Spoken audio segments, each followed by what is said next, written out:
Hey, my name is Rakisha Moore, his mom, and today we're going to be reading a chapter book called A Whale of the Wild. Now, I'm going to start it off today by reading chapter 1, and then Legend and we're going to take turns, and he will read chapter 2 on the next video. And then we'll just keep going. Excellent. So let's get started, shall we? All right. A Whale of the Wild. I leap out of the water, but when I come down, the shark is right in front of me. I jump again, looking for an escape. That is the beginning of the story. Chapter 1, Kinship. In the early morning, before the wind of the day wakes up, before the push of the tide changes to the pull, there is nothing to stir. The mist with floats above the water. Nothing but me. My family is sleeping, all rising and breathing together after a weary night of searching for and not finding salmon. I swim beside them and roll belly up just before the surface. Each beat of my flukes make a ring of ripples on the still water. The ripples nudge the mist. It swirls up and away from my path as if I'm some giant thing, a rising tide or a storm wind. I am not so big, not yet. For now, I am just a daughter, not strong enough to be a savvy hunter like mother, nor wise enough to be a master wayfinder like great mother. I am not old enough to be a mother like my cousin Aquila, and not young enough to delight my family like the younglings do with their games and sweet chirping voices. They say I will be a brilliant wayfinder someday, but I cannot imagine them following me. When I am dancing with the mist of early morning, I do not care. I roll again and let my fin break through the skin of the sea and split the fog in two. I huff a great cha out of the breather on top of my head. The sun lifts above the ridge of mountains, casting a golden glow across the Salish Sea. I turn downward, darkward, gathering speed, and then lift my head skyward. I beat my flukes hard against the grip of the earth and the weight of water, tucking my flippers close to my sides. I burst into the air and imagine myself turning into a raven and soaring among the clouds. I arc over and hit the water with a satisfying smack and a happy fizz of bubbles. When I rise to the surface again, Great Mother is there watching me. Beauty is the food of the mind, she says. Wayfinders are like this. They say nonsensical things. I was trying to forget about food. I was hoping to want it less. But now Great Mother has reminded me, and my hunger comes roaring back like a winter storm. Eat a little beauty every day, my Vega. My bright star, Great Mother says. She comes over to nuzzle me. It will give you strength. That makes no sense at all, is the thing I do not say out loud. Nobody questions the wayfinder. We follow, always. But while the rest of my family is waking up, I chase the last wisps of fog and bite into them, just in case. They are nothing but a drizzle of rain on my tongue. We gather around Mother and Great Mother, shaking off sleep, ready to follow them. Nice picture of all the whales. Our Chinooks will return to us, Great Mother says firmly. They always have, since the time of ice. She leads us on, choosing a path around the islands and inlets of our home waters. Mother travels shoulder to shoulder with her, Mother is the wisest of hunters. If she cannot find our salmon, no one can. And none of us needs our salmon more. Her belly is broader every day. When I make a click stream, I can see the shape of my soon-to-be born sister inside her. It has been a hard year, a lean year. But babies are always good luck. And she is the sister I have been waiting for my whole life. We fall into our usual places. Great Mother leads us. Mother nudges the younglings. Deneb and Altair to the middle where they can be well looked after. Uncle Wriggle swims on one side of them, Aquila on the other. I do not have a particular spot, so I tag along behind where I can see her and see everybody, but they will not pay attention to me. We are a thing to see when we travel. One fin after another cuts through the water, rising like an ocean wave, fast and sleek and strong. Sharks head for the shadows when we come around.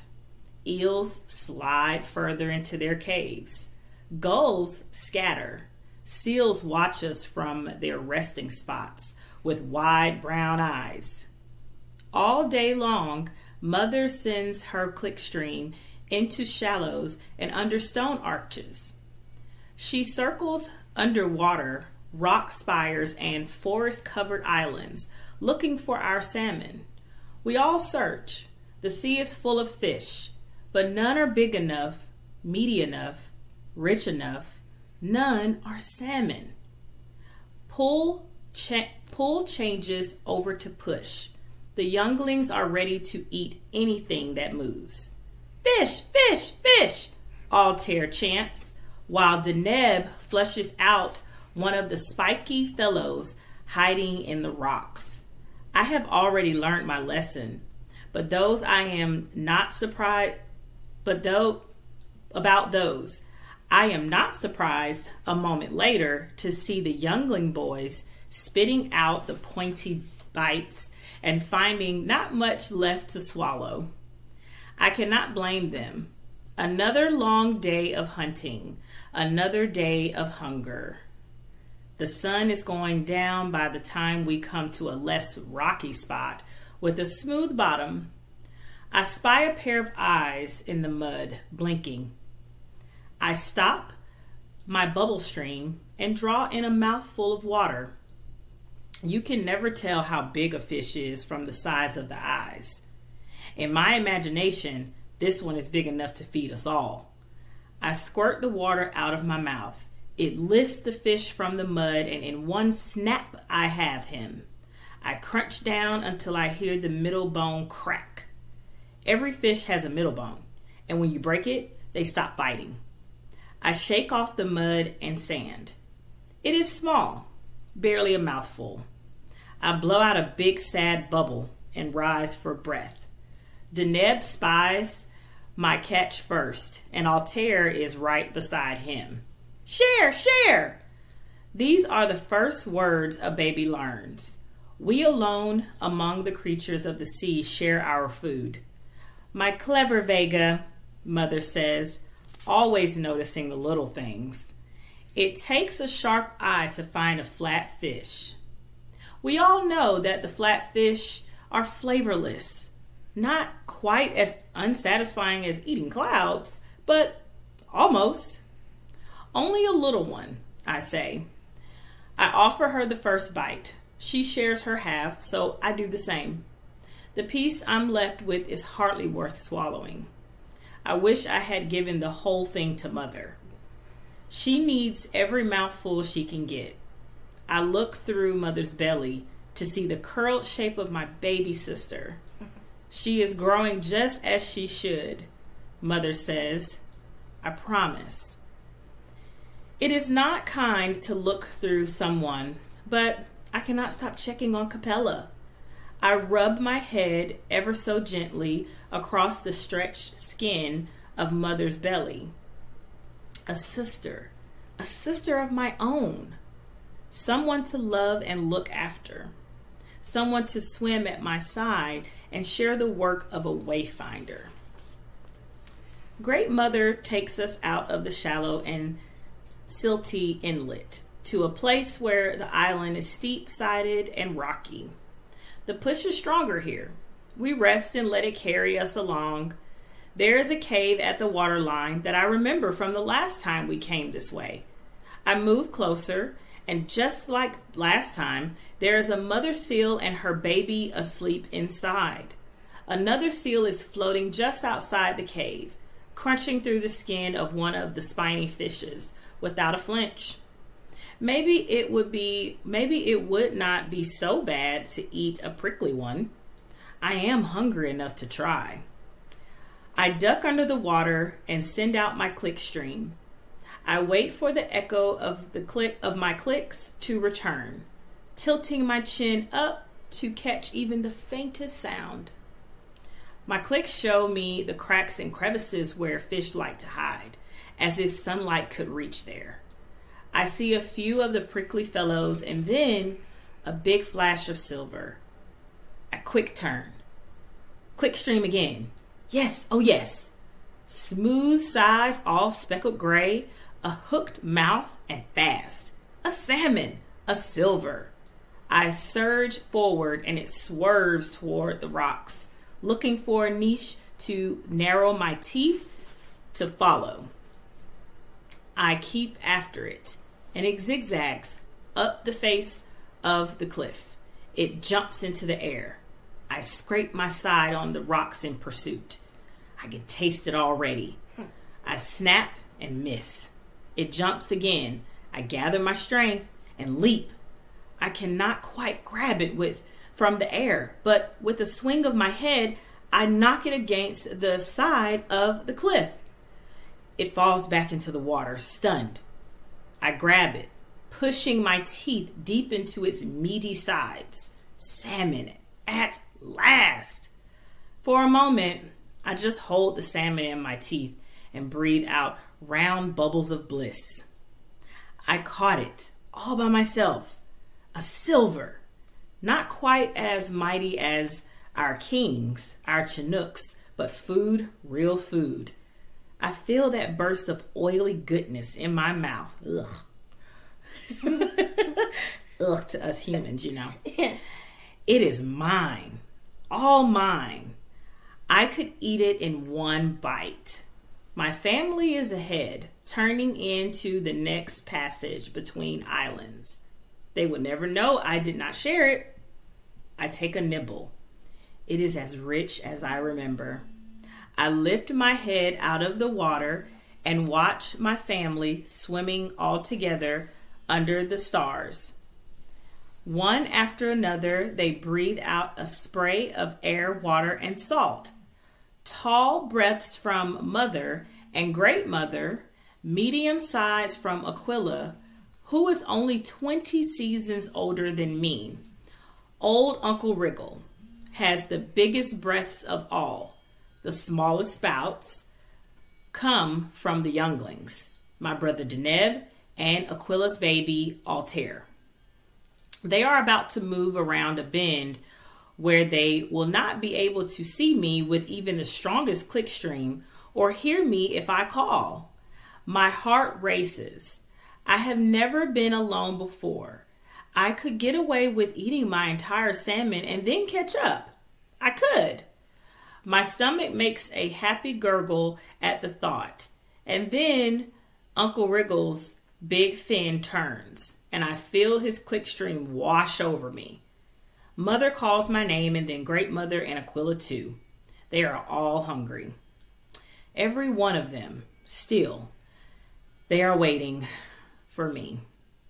In the space of one heartbeat, my greed is unthinkable. A little together is more than a feast alone. So much more. I carry my salmon to them, and we share. It is not enough, not even close. But we are together, whatever the push and pull of the tides will bring. The end of chapter 1.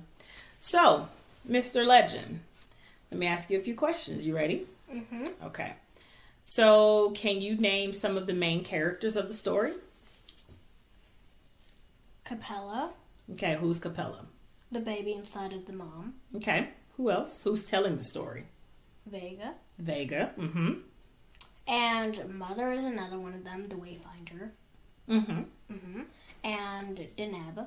Mm-hmm. Aquila. Mm-hmm.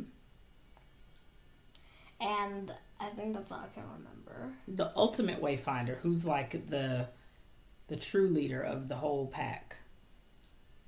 Great Mother. Great Mother. And then who is Mother's brother? Uncle Rico. Mm-hmm. Yep. So now let me ask you, when it comes to Vega and her family, what is their biggest challenge right now? Their biggest challenge, trying to find some salmon. And all Vega could catch was a tiny silver salmon. Mm-hmm. And she had to share it. Yep. So their biggest challenge right now, would you say, is hunger? Yes. Mm-hmm. So they're just hungry. Yeah. And what is Vega's biggest concern about hunger right now? Like, they're all hungry because they couldn't find a salmon. Yeah, but why is Vega concerned about her mom? Because of Capella. What about her? She's growing inside of her. Mm-hmm. And she does need food. Because every mother of all species, including us humans, they always, like, whenever they eat, some of the food goes to the baby. And that and that helps it grow. That's right. So she's concerned that maybe her mom is not getting enough to eat. Yeah. And she definitely needs to. More so probably than any of the rest of the family, right? Mm-hmm. Well, we'll see what happens in the next chapter when you read it to us, right? Mm-hmm. All right. Well, thanks you guys for watching chapter 1. We hope you enjoyed it, and we'll see you in the next video to see chapter 2. Bye. Bye.